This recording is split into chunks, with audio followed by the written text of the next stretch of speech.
સુમુલ ડેરીના સંચાલકો ઉપર ગેરવહીવટનો આક્ષેપ 1000 કરોડના કૌભાંડ અંગે ભરૂચના સ્પેશિયલ ઓડિટરને સોંપાઈ તપાસ, ખેડૂત આગેવાનને રૂબરૂ સાંભળવા બોલાવાયા. સુરતની સૌથી જૂની અને પ્રતિષ્ઠિત સુમુલ ડેરીના વહીવટમાં કૌભાંડના મામલે વિવાદમાં સપડાયા છે. સુમુલ ડેરીમાં 1000 કરોડના કૌભાંડ અંગે ખેડૂત આગેવાનો રાષ્ટ્રપતિ અને વડાપ્રધાનને વર્ષ 2021માં પત્ર લખ્યો હતો. પૂર્વ પ્રમુખ દ્વારા લગાવેલા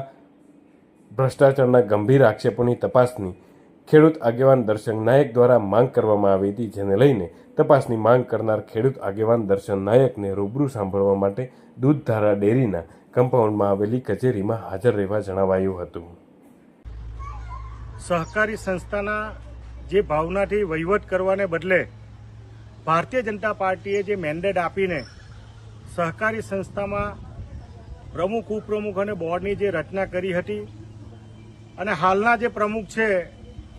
એ પ્રમુખશ્રીએ 2020માં માનનીય વડાપ્રધાનને પત્ર લખીને ભારતીય જનતા પાર્ટીના તે સમયના પ્રમુખની સામે ગેરરીતિ વહીવટી આક્ષેપો કરીને અને પોતે ભારતીય જનતા પાર્ટીના માજી સંસદ સભ્યો હોવાથી એમણે જે સુમુલને ગેરવહીવટ કરીને લાખો પશુપાલકોના પરસેવાની કમાણી, પોતાના પ્રચાર પ્રસાર અને મોટા મોટા પ્રોજેક્ટમાં કરોડો રૂપિયાનો વેરફાટ કરીને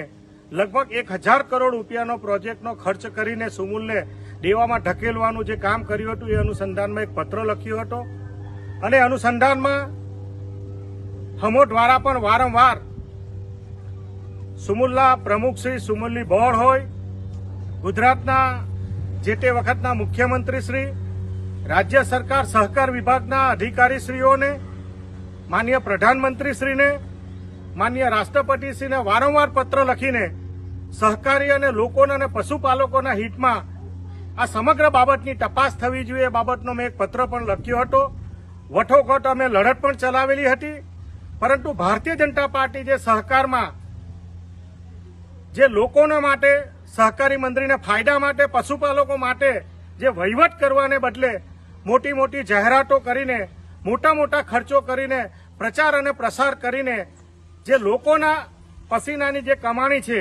એને ગેરમાર્ગે દોરીને એના ફંડોનો દુરુપયોગ કરીને સમગ્ર બાબતનો જે ખર્ચ કરતા હતા તે અનુસંધાનમાં હાલમાં જે મેં પત્ર લખ્યો હતો 2021માં તેની મને મિલ્ક ઓડિટર ભરૂચ દ્વારા એક નોટિસ આપવામાં આવી છે, જાણ કરવામાં આવી છે કે આપ શ્રી આ બાબતમાં જે કોઈ પદાધિકારી હોય, વહીવટી અધિકારીઓ હોય